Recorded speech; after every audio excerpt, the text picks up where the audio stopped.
98ª Zona Eleitoral, o chefe do cartório da 98ª Zona Eleitoral, o nosso amigo Marcelo Bessa Cabral, e a gente fica sempre na curiosidade, porque agora é muito, me disse, está na parte política, mas a organização para termos uma eleição, ela não é fácil, e ela não começa de agora. E essa turma está de plantão. Então, a gente vai saber detalhes um pouco, não só da 98ª, mas um resumo. A gente mostrou recentemente uma planilha muito bem elaborada pelo Marcelo, que é exatamente sobre um conhecimento a fundo da nossa região. Como, por exemplo, nós estivemos aqui conversando e ele desmistificou a situação de que o interior é que elege, enfim, que dá mais votos. É bastante interessante, vamos conversar com ele. Marcelo, obrigado pela presença em nosso programa. E a primeira pergunta é, estamos caminhando para ter uma organização legal para essas eleições? Falta muita coisa, já está tendo muito trabalho. Como é que está a sua vida, meu amigo? Bom dia. Bom dia, Grange. Bom dia, Vitor. Bom dia a todos. Eu que agradeço a oportunidade de estar aqui. Realmente, a cada dia que se aproxima da eleição, fica mais complicado para quem é servidor da Justiça Eleitoral, porque a eleição é uma festa que tem dia e hora marcado para acontecer, e tem que acontecer, e vai acontecer, e se der alguma coisa errada, é a cabeça do servidor que está na reta. Né? Certo, claro. Mas nosso trabalho é esse mesmo, a gente está aí para botar a eleição na rua, e se Deus quiser, vai dar tudo certo. Primeira coisa, 98ª Zona Eleitoral. Ela é na região da Pedra, mas a Pedra parece que são divididas em duas zonas ou mais. Como que é isso? Realmente, a parte aqui central do município, a parte que engloba a cidade em si, ela é dividida em algumas zonas. Guarulhos, basicamente, zona 76, tem um pedaço que é da zona 129. Qual pedaço? A margem esquerda da BR-101 em direção à Vitória. É da zona 129. A margem direita do rio, que fica ali na região do centro, até Nova Brasília, Pecuária, e agora até aquele condomínio novo que tem ali depois da Pecuária, é da zona 98. Da rua 13 de Maio, em direção ao Jockey Clube, a zona 99.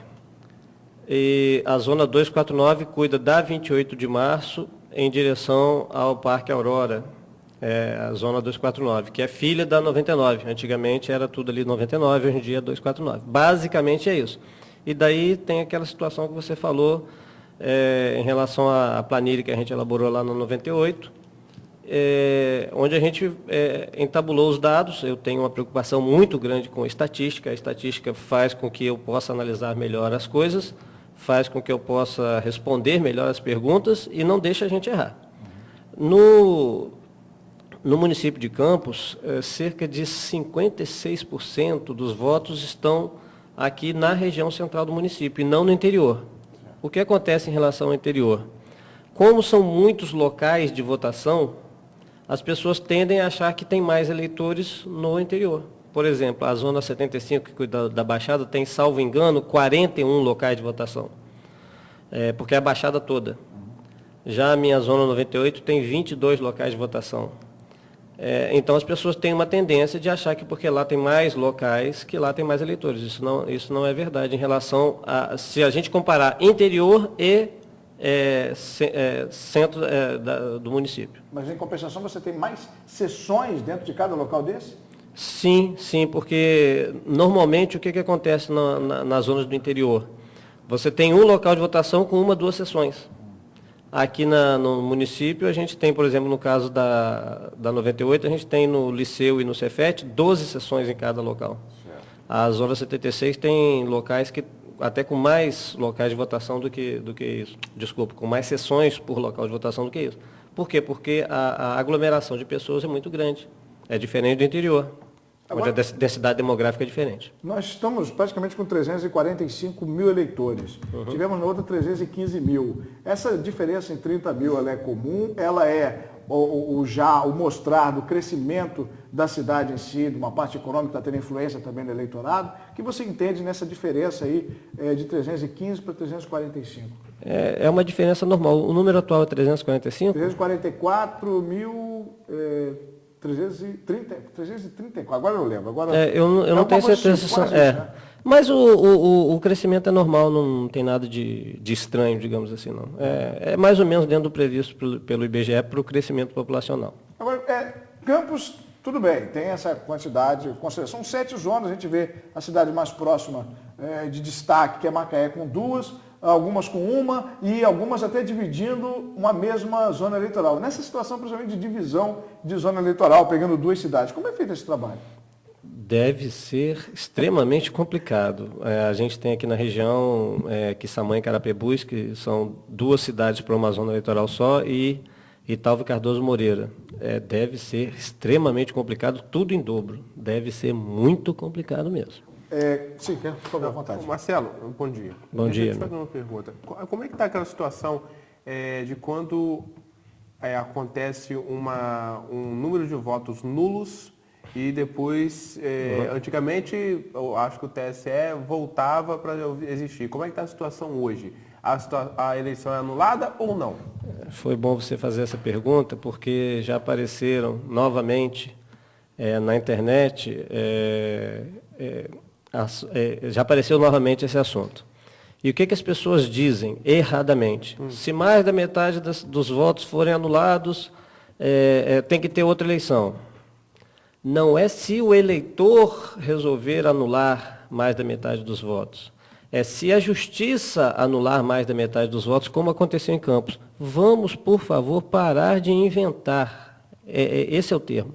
As pessoas inventam e muitas vezes, sem maldade, pessoas de bem acabam replicando essa informação que não é verdadeira. Ontem chegou para mim, pela internet, mais de uma vez, um recorte de um jornal, que, aliás, eu nem sei se aquilo ali não foi forjado, porque tem uma separação de sílabas absolutamente errada. Não acredito que um jornal tenha feito aquilo, mas tudo bem. Uma suposta matéria jornalística dizendo que os eleitores da cidade tal deram exemplo para o Brasil porque anularam 90% dos votos e por causa disso vai ter outra eleição. Não. O que aconteceu? O que acontece em casos assim? Quando a justiça anula mais da metade dos votos, como aconteceu em Campos em 2004, tem que ter outra eleição. Vamos imaginar uma cidade com 301 mil eleitores. 301. 300 mil eleitores compareceram e votaram em branco ou anularam. O prefeito vai ser escolhido com 1.000 votos. No caso, com 501. Vai ser escolhido dentre 1.000 votos. Porque o que interessa, de acordo com a Constituição, são os votos válidos.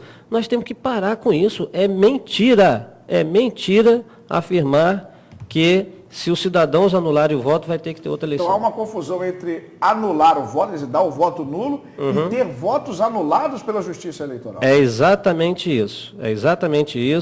E as pessoas, como eu disse, às vezes nem por mal, elas acabam replicando essas informações que não são verdadeiras. O que ocorre é, o cidadão tem o direito de anular o voto? Sim. O cidadão tem o direito de votar em branco? Sim. Ocorre que as pessoas acham que isso é protesto. Eu penso que isso não é protesto algum, porque seu voto não vai ser contado para nada. Então não vai fazer diferença alguma.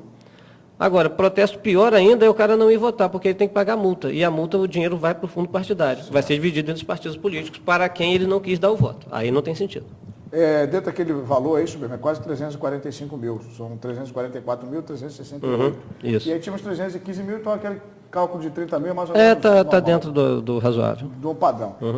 Ok, agora nós vamos ter, pelo menos a informação que tinha a última aí do Tribunal Superior Eleitoral, eram 637 candidatos a vereador. Não sei se vai ter mais do que isso.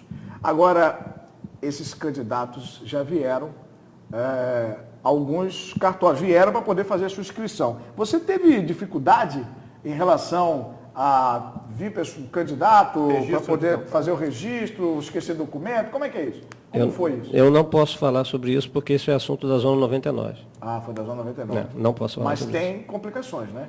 Sempre tem, no Brasil inteiro, não só aqui, qualquer lugar tem, mas esse é assunto específico da Zona 99, assim como fiscalização, são assuntos sobre os quais eu não posso me manifestar. Cada eleição é escolhida uma para poder direcionar? Cada eleição o tribunal determina uma zona responsável pelo registro, outra pela fiscalização, uma outra para receber as representações e o polo eleitoral. Normalmente o polo eleitoral fica na 98, porque a questão do polo envolve infraestrutura, uma infraestrutura que a 98 já está acostumada a colocar em prática. Então, talvez por isso o polo seja sempre na 98 e as outras variem.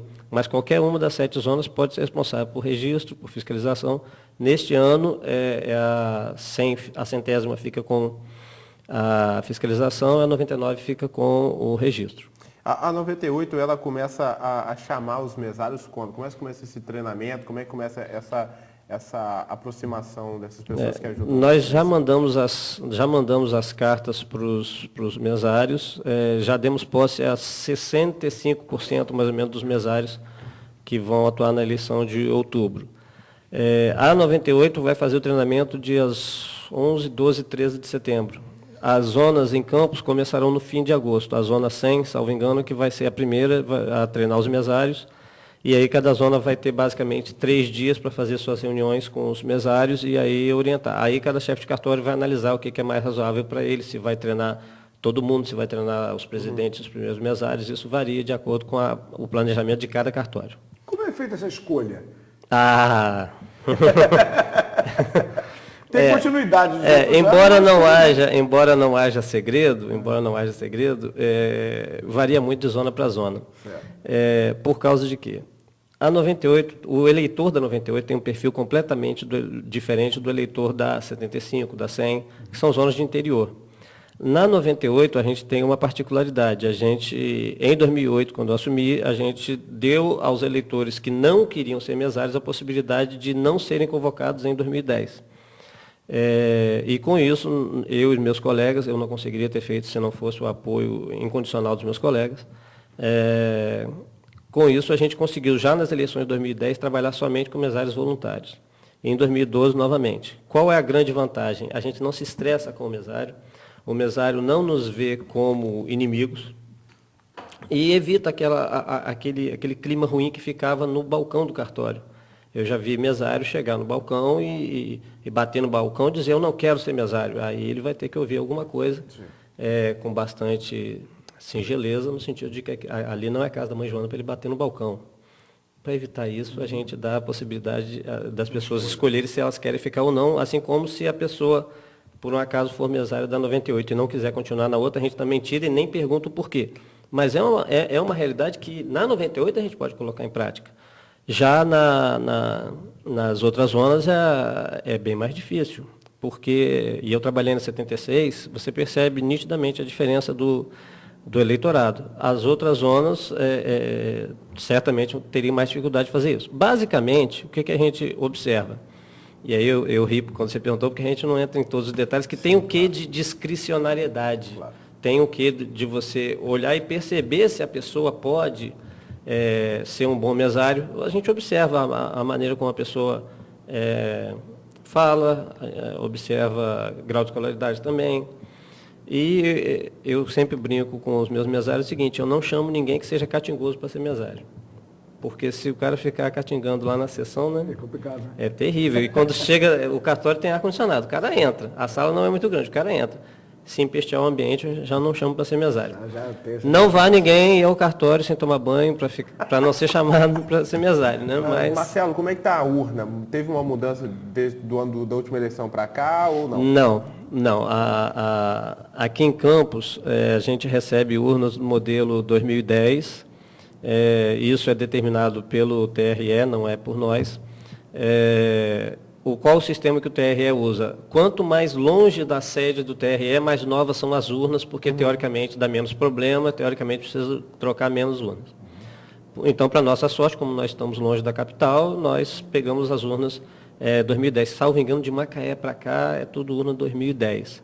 O polo eleitoral é quem fica responsável por essa distribuição, a manutenção das urnas, e é isso que a 98 é responsável. A gente está começando, neste momento agora, o pessoal já deve estar lá no ginásio do Cefet montando o polo eleitoral.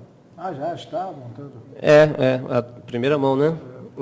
O que acontece é o seguinte, ontem o pessoal veio do Rio para fazer a montagem. Estivemos lá no ginásio do Cefet, eu quero aqui agradecer o apoio do pessoal do Cefet, o Boinário, o Marcinho, são professores lá, são assim, abnegados no sentido de auxiliar a gente com a montagem do polo eleitoral lá no ginásio do Cefet, e eu quero aqui agradecer o apoio deles. A gente está lá montando, nosso pessoal está lá montando a estrutura física necessária para que a gente possa receber as urnas, o que vai acontecer lá para o dia 15 de agosto, por aí. O sistema mudou na hora da contabilidade dos votos? Não. É a mesma coisa? A mesma coisa, mesma coisa. O que mudou em 2010 foi que deixou de trabalhar com disquete e passou a se trabalhar com pendrives. Sim. A urna não tem mais disquete, tem pendrive. E tem um pendrive num formato todo diferente, todo esquisito, para evitar de alguém colocar um pendrive ali. É um formato específico da Justiça Eleitoral. Na última eleição, nós ficamos aqui fazendo a apuração dos votos e ficamos aqui até meia-noite, 11 horas. Aí tinha mais ou menos uma noção de os candidatos a deputado estadual, federal e para presidente da República. Este ano, como é que vai ser a questão de tempo para apuração para prefeito e vereador? Você acha que deve diminuir? Teoricamente, não vai ser tão complicado porque é só aqui no município. E a eleição passada dependia de votos de outras localidades para a gente chegar à conclusão de quem estava eleito. Quem vai cuidar disso é a Zona 99. Eu não posso falar também. Sim. Provavelmente deve ser rápido, né? Provavelmente deve ser rápido. Na última eleição, 6h30, a gente já tinha terminado. Por aí. Veja bem, 6h30 na 98. Sim. O meu local de votação mais distante está a 3,5 km da nossa sede. Na 75, por exemplo, o local mais próximo está a uns 10 quilômetros. A apuração então, vai ser são realidades diferentes. Pelo divulgacante mesmo. Isso aí mesmo. Mas provavelmente na 98 a gente já terá terminado 6h30. Porque quando dá 5h15 já tem pendrive chegando para a gente. Já. Agora, me explica aqui. Tá, encerrou, deu 17 horas, encerrou, está aqui uma urna. É retirado os dados, como é que é o nome? É zerésima? Como é que não. Como é que é o negócio? Zerésima é 7 horas da manhã. Às 7 horas da manhã, para começar. O que é a zerésima? Antigamente, chamava-se quem estivesse ali no local, pegava a urna, virava de cabeça para baixo e mostrava assim, olha, não tem nenhum voto aqui, tá vendo? Não tem nenhuma cédula aqui. Como não dá para fazer isso com a urna eletrônica, aperta-se um botãozinho lá e ela imprime um boletim, que o pessoal chama de tripa, imprime aquela tripinha e vai lá dizendo, candidato tal, 0 voto, candidato tal, 0 voto, aquilo ali é guardado, é enviado para a gente verifica depois. E aí, aproveitando que a gente está falando disso, senhor fiscal de partido, se o senhor estiver no dia da eleição como fiscal, né, o senhor e a senhora que estiver no dia da eleição como fiscal, observe o seguinte, o mesário não tem que esperar você para poder tirar a zerésima não, tá bom? Porque tem gente que chega lá, fiscal de partido, chega lá 8 e pouco da manhã, 8 e pouco não, que já começou a eleição. Chega lá depois da emissão da zerésima e fala, por que não me esperou? Porque não tem que esperar. Então, baixa a bola em relação a isso, que a gente costuma ter alguns problemas com isso, e aí o mesário tem que chamar a atenção do fiscal. Feito isso, começou 8 horas da manhã a votação, transcorreu normalmente. 5 horas da tarde tem os procedimentos para encerramento. O presidente da sessão vai digitar o código lá para encerrar, vai emitir os BUs, o que você chamou de zerésima é BU, é boletim de urna, que é o que o pessoal quer. Vai para a porta da sessão e some em 10 segundos após o mesário. O mesário coloca na porta da sessão, quando ele volta para pegar as coisas dele para sair, o troço já sumiu. Infelizmente, porque depois da eleição, os próprios fiscais do partido estão desesperados para conseguir a informação e até é razoável, né? Mas tem boletim de urna para eles. Eles pegam da sessão porque querem. Porque tem boletim de urna para eles, é só pedir. Como eu sempre digo, não tem nada escondido na Justiça Eleitoral. A Justiça Eleitoral, eu mergulho de trabalhar lá porque meus colegas são honestos e porque a gente não tem nada para esconder. Eu ficaria muito preocupado, muito chateado se eu trabalhasse no órgão que vive tendo problemas com a polícia, etc. Tal, que as pessoas vivem tendo problema com a polícia. Isso não acontece lá. Então, sai, ao final da votação, sai o boletim de justificativo, dizendo quantas pessoas justificaram, sai o boletim de urna, que é o que as pessoas se interessam, dizendo a quantidade de votos, e isso vai uma via para o cartório, uma via vai para a porta da sessão e outras vias vão para a junta eleitoral. E a gente guarda lá e deixa à disposição de quem quiser fazer a verificação que achar que deve fazer. Agora, Marcelo, me explica uma função aqui, não sei se você pode me explicar, sobre a questão do fiscal do partido. Quando a gente chega para votar, tem o presidente da mesa, tem aquela pessoa que pega o nosso documento, tem outra que pega o livrinho para a gente assinar, depois a gente volta, pega o nosso documento. O fiscal do partido, o que ele necessariamente está fazendo? Eu sei que é fiscalizar, mas fiscalizar o quê? Em primeiro lugar, ele não tem que encher a paciência. Tem fiscal que acha que a função dele é encher a paciência. Segundo lugar, ele não tem que ficar fungando no cangote do nosso mesário. Tem fiscal que acha que é isso. São duas coisas que a gente já fala para eles, não invente. Como a eleição é uma festa da democracia, como nós não temos nada para esconder, a gente fica feliz que exista a figura do fiscal. Por quê? Porque vai demonstrar que tudo que está sendo feito ali está sendo feito da forma correta. Eu sempre falo para os meus mesários, o fiscal é bem-vindo, ponto. Ele não manda na sessão, quem manda é o presidente. E tem fiscal que acha que ele é a pessoa mais importante. Não, não é. A função dele é, se o nosso mesário fizer alguma coisa de errado, ele vai reclamar, é evidente. Vamos imaginar o seguinte, situação que acontece muito. A pessoa que não tem a noção exata das coisas, mas que tem que se virar para votar sozinha, vai com uma outra pessoa de sua confiança para votar. Se o presidente da sessão deixa, o fiscal tem que reclamar, porque o voto é secreto. É diferente da pessoa que é portadora de necessidades especiais. É diferente. Porque vamos imaginar uma pessoa que que tem um problema de saúde, que ela não consegue mexer os dois braços ficam assim, né? É evidente que essa pessoa que tem o direito de votar, lógico, é evidente que ela não consegue digitar. Aí, essa pessoa leva alguém de sua confiança para digitar o voto. Mas só as duas pessoas? Nesse caso, só. E essa segunda pessoa não pode estar a serviço da justiça nem de partido. Tá? O que vai acontecer nessa eleição? A novidade, a questão do celular, já que você perguntou. Vamos lá. Na sessão eleitoral existem 4 pessoas. O secretário, que é quem fica na porta. Normalmente é a pessoa mais jovem. Por quê? Porque, em tese, fica em pé na porta durante a eleição. É evidente que eu determino aos presidentes que eles façam um revezamento entre os secretários e o pessoal da mesa por 2 motivos. Para a pessoa não ficar em pé o tempo inteiro e para ela conhecer todas as funções. Na mesa tem 3 pessoas, segundo mesário, primeiro mesário e o presidente. O segundo e primeiro mesário são as pessoas que conferem a documentação, olham no caderno de votação e um deles dita o número do título para o presidente. O presidente digita, aparece o nome da pessoa lá e habilita a pessoa a votar. Tá. O fiscal fica observando toda essa situação e acabou, só isso. Se alguém fizer alguma coisa de errado, e a gente não quer que nossos mesários façam nada de errado, no caso da 98, por isso a gente tem tanta preocupação de ter gente que queira nos ajudar voluntariamente, sem a gente precisar obrigar. E agora o que a gente vai ter de novidade é a questão do telefone celular, porque já havia proibição. E essa proibição visa o quê? Visa evitar que alguém tire foto da urna. Como sempre tem um gaiato que tira foto da urna e acha bonito ficar postando na internet que conseguiu tirar foto da urna, e etc, etc e tal. Só que o TRE baixou uma resolução, eu fiz uma análise no meu blog, deixa eu fazer uma propagandazinha aqui. Claro, por favor. marcelobessacabral.blogspot.com. Quem quiser dar uma olhadinha lá. Nesse blog eu analiso algumas questões referentes à eleição. Eu não analiso, por exemplo, se o candidato A ou B ou C tem chance de ser impugnado ou não, se ele vai conseguir o registro ou não. Por quê? A gente não fala de questões particulares. A gente não se mete em questão partidária ou de candidato. A gente não fala disso. E eu não vou perder meu tempo de falar disso. Sem falar, as pessoas já reclamam, imagina se falar. Mas essas questões, por exemplo, referentes a esse assunto, eu fiz uma análise lá detalhada, e eu transcrevo lá os artigos e a pessoa pode olhar lá com calma. O que acontece?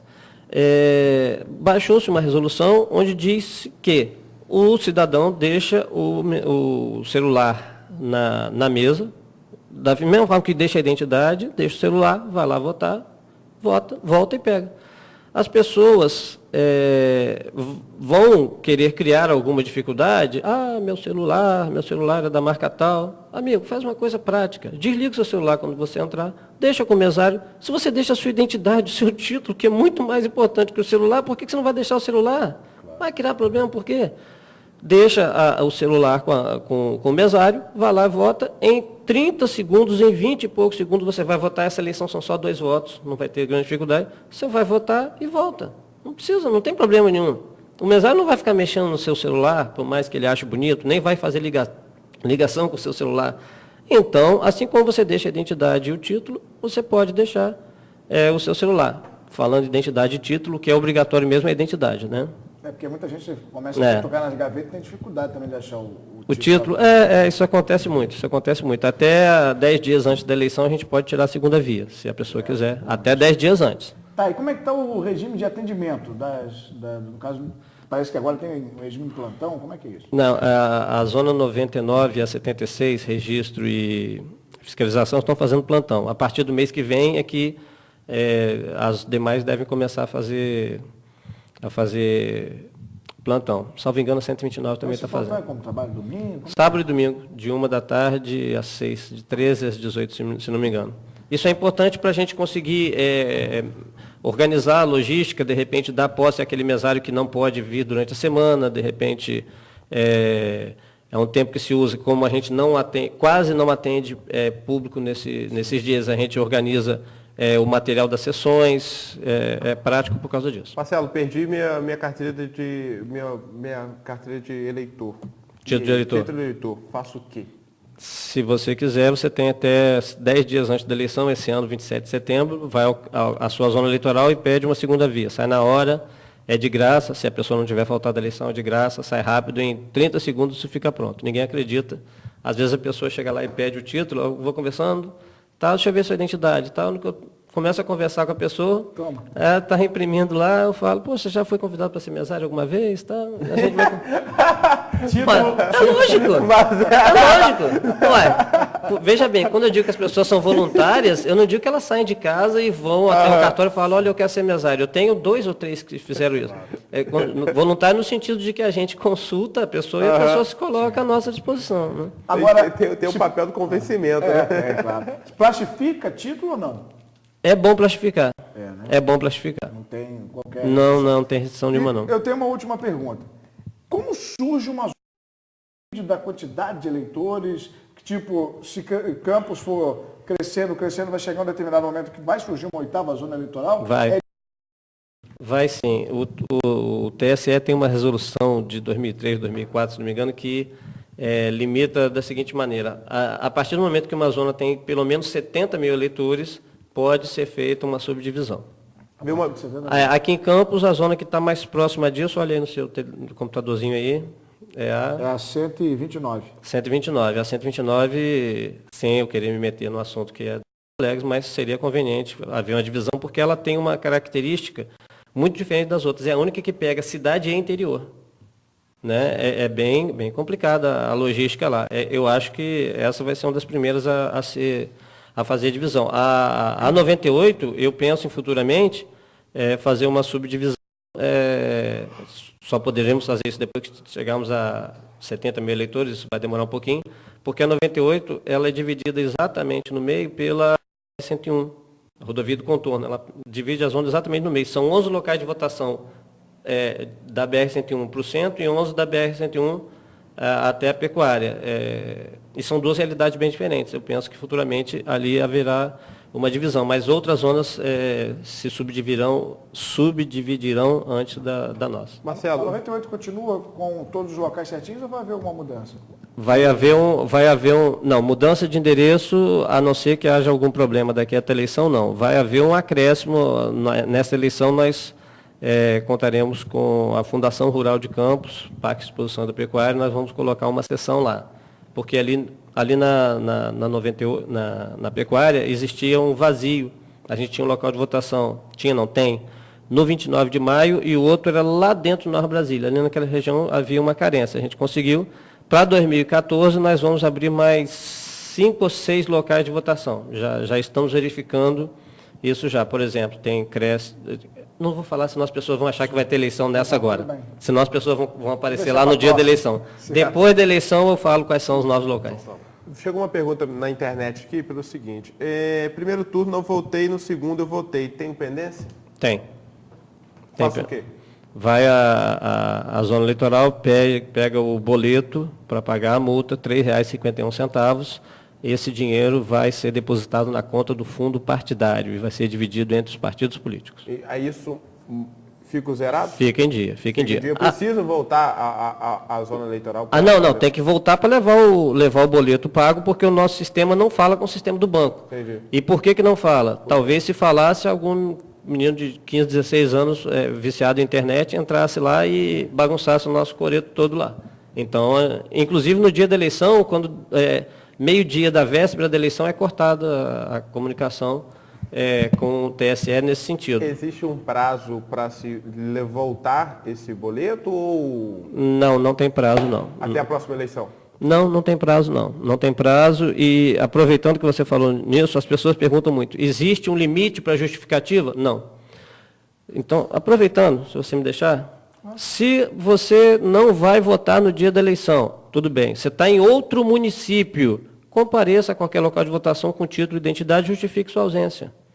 Não falte à eleição, porque quando você falta, você tem que dar dinheiro para os partidos políticos, que arrecadam 40 milhões por ano só de 3,51 e 3,51. Aí tem gente que fala assim, eu não vou dar meu voto para esses caras. Aí eu tenho que falar, você vai dar seu dinheiro. É mesmo? Aí eu explico. Eu não sei se você pode dizer alguma coisa sobre isso, mas eu acho um valor baixo. Um valor de 3 e pouco por causa do voto. Acho que tem gente que não consegue pagar nem isso. Não, tudo bem. Aí tem que ter mais atenção ainda com relação a votar. Mas acho que deveria ser uma multa um pouco mais alta para a gente valorizar. Não, eu também acho, mas é assim mesmo e de fato tem gente que não consegue pagar. E aí já tem aquela outra questão do voto ser obrigatório ou não. As pessoas vão lá no cartório e querem discutir com a gente, quer servidor, se o voto deveria ser obrigatório ou não. A gente fica assim na situação. Eu também acho que o dinheiro vão para vocês, né?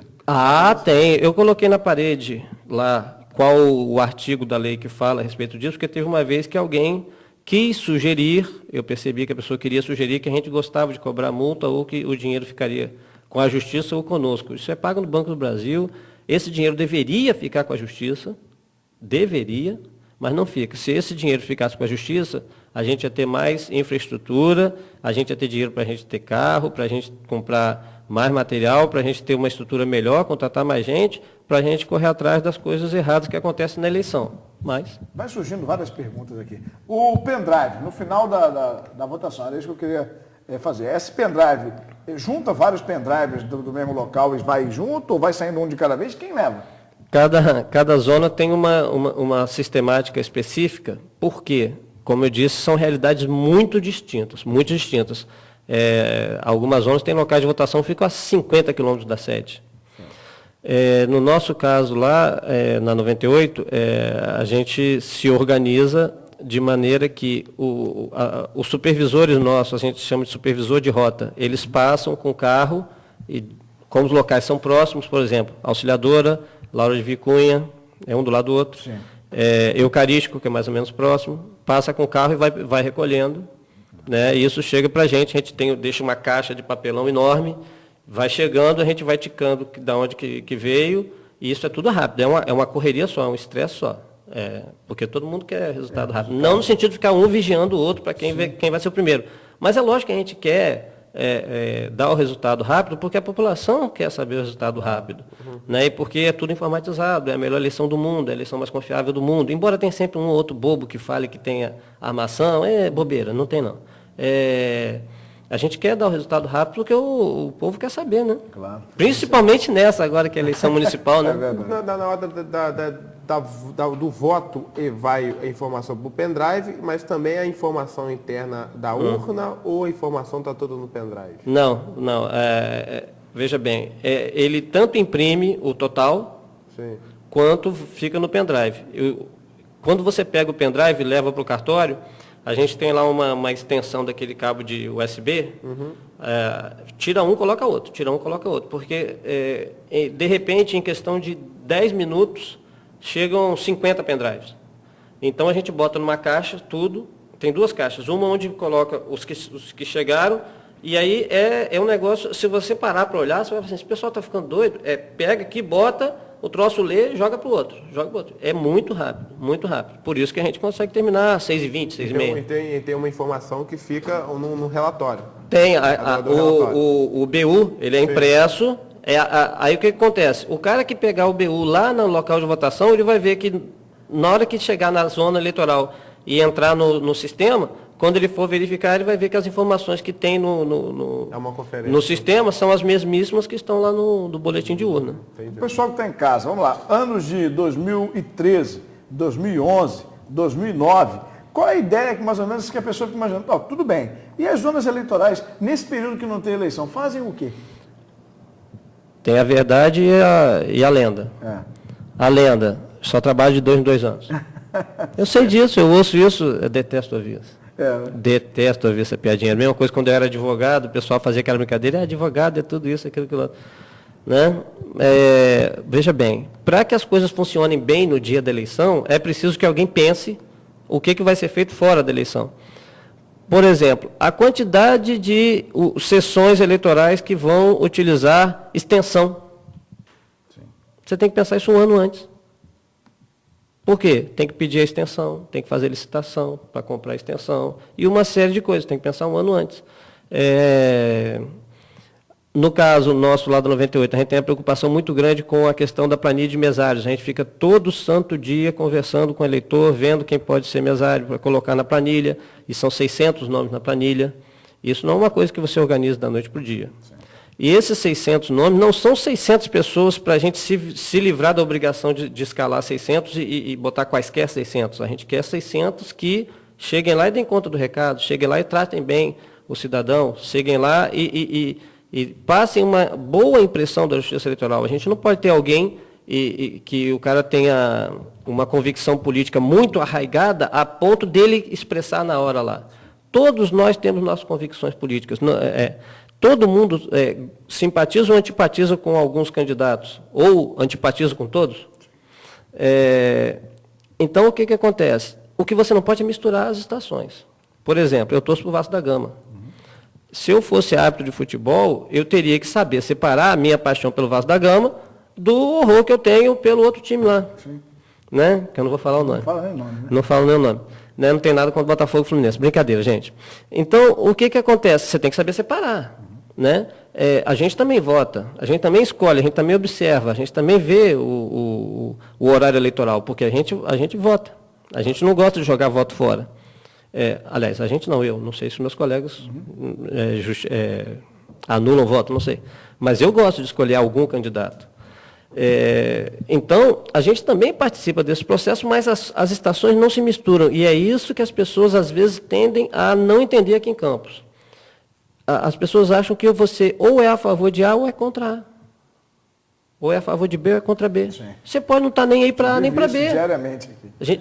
Né? Diariamente. Então, o que acontece? Até o pessoal da faxina, lá no TRE, eu cobro isso deles. Certa vez, uma moça da faxina falou, o candidato tal vai aparecer aí, eu vou lá falar com ele. Eu falei, você não vai não. Ela, mas por quê? Eu falei, porque olha a roupa que você está vestindo, tem escrito TRE na sua roupa. Você faz isso se ele for lá na sua casa, na rua da sua casa, e lá você simpatiza. Eu cumprimento todos os candidatos que eu conheço, né, e que me falam comigo, cumprimento com toda a educação da mesma forma. Né? Se tiver que reclamar, como no dia do último dia do registro das candidaturas, eu fiquei lá para ajudar o pessoal do 99, ficamos até 9 horas da noite. Tentei ajudar, não me meti. Perguntei à chefe do cartório se ela precisava de alguma ajuda, no sentido de organizar a fila do pessoal lá, essas coisas assim. Tentei ajudar. Gregos e troianos eu trato da mesma forma. Se eu gosto de A ou B, é problema meu, mas a gente não mistura. E é isso que as pessoas às vezes não entendem aqui em Campos, né? Mas é a vida. Quando a gente entra para a Justiça Eleitoral, já sabe que vai ter esse tipo de problema. Né? Obrigado pela presença no nosso programa. Volte outras vezes, tenho certeza que a gente vai precisar de outras informações. Eu até peço. Dia 7 de outubro. Eu que agradeço. Muita água vai rolar. Eu estou tendo uma dificuldade que os amigos chefes de cartórios de outras zonas eleitorais não gostam tanto de dar entrevistas, né? A gente eu também não gosto, mas faz parte. Eu fico com vergonha também. Eu fico envergonhado. Mas é bastante câmera, essas coisas todas assim, eu fico sem graça. É bastante esclarecedor. E quando é ao vivo, que nem agora, é pior ainda. Né? Mas tranquilo, é bastante esclarecedor. Você fez essa planilha que é excelente, serve de estrutura, de bagagem para a gente que é da imprensa, que também tem essa situação, a gente aqui, principalmente desse assunto de imparcialidade. Nós vivemos um momento em que a gente tem restrição, a gente tem sobre a mesa veículos de comunicação que tem uma outra forma, né, até de poder, a gente não lê algumas manchetes, tem toda mais diretrizes, enfim, mas isso é. E durante o ano inteiro é mais ou menos o que você falou. Você é 8, é 80, o pessoal. Nem sempre é assim. Cidadão, você que está em casa, o pessoal da Justiça Eleitoral não está nem aí para nenhum grupo político, amigo. A gente não está nem aí para ninguém. A nossa briga é botar a eleição na rua, a nossa cachaça, eu brinco assim, a nossa cachaça é essa, o que a gente gosta é isso, o que a gente puder fazer para evitar coisa errada, a gente vai fazer, porque assim como você que está em casa, a gente também não gosta de coisa errada, a gente não gosta de ver as coisas erradas acontecendo, mas nós temos as limitações que a lei nos impõe, nós temos as limitações materiais, limitações de pessoal, mas esteja certo de que a Justiça Eleitoral quer fazer tudo o que pode fazer para que as coisas funcionem da melhor forma possível. E as pessoas que fazem parte da Justiça Eleitoral não estão nem aí para candidato algum. Estou falando claramente para as pessoas pararem de frescura. Quem vai ganhar a eleição, para a gente não interessa. A Justiça Eleitoral só tem servidores concursados, a gente não depende de ninguém. A Justiça Eleitoral é federal. Todo mundo que está lá fez concurso, estudou, ralou pra caramba, ninguém conseguiu lá nada de graça, não.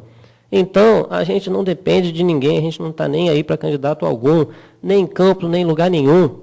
Então, pode confiar na sua justiça eleitoral, nós estamos à sua disposição para fazermos o que for possível dentro daquilo que a lei nos limita, no sentido de que a eleição transcorra normalmente e que seja escolhido pelo povo quem o povo bem entender. Isso não é problema nosso, é problema do povo. Estamos à disposição para isso. Começamos com o chefe do cartório eleitoral, 98º cartório eleitoral aqui em nosso município, o Marcelo Bessa, que veio conversar conosco. Marcelo, obrigado, tá? Eu que agradeço a vocês. E veio conversar conosco, trouxe um mapa. Um mapa que eu tanto batalhei, já fez outros anos. Trouxe lá virtualmente, amanhã a gente vai mostrar, porque é muito legal. Eu vou mostrar um mapa depois dos distritos, para a gente conhecer um pouco mais de Campos, eu gosto muito disso, e das zonas eleitorais. Eu vou ver um mapa tudo coloridinho, da onde é. Você vai ver que os pontinhos coloridos, muito pequenininhos, tem gente a beça. É um negócio de louco. Mas a gente agradece. Exatamente isso ajuda e muito a gente ter um conhecimento maior. Como a gente falou das outras regiões, 24 zonas eleitorais. Ele gosta de matemática e eu também. Ô, Grêmio Ferreira, são 9 horas, praticamente 8 horas, 9 horas agora, virou o relógio. E aí, eu cheguei atrasado, tô bem perdido, você leu os jornais, como é que tá a situação? Manchete dos jornais eu não li, não. Não leu, não? Não. Então você lê do jornal, qual que você quer ler? Diário ou Folha da Manhã? Para aí.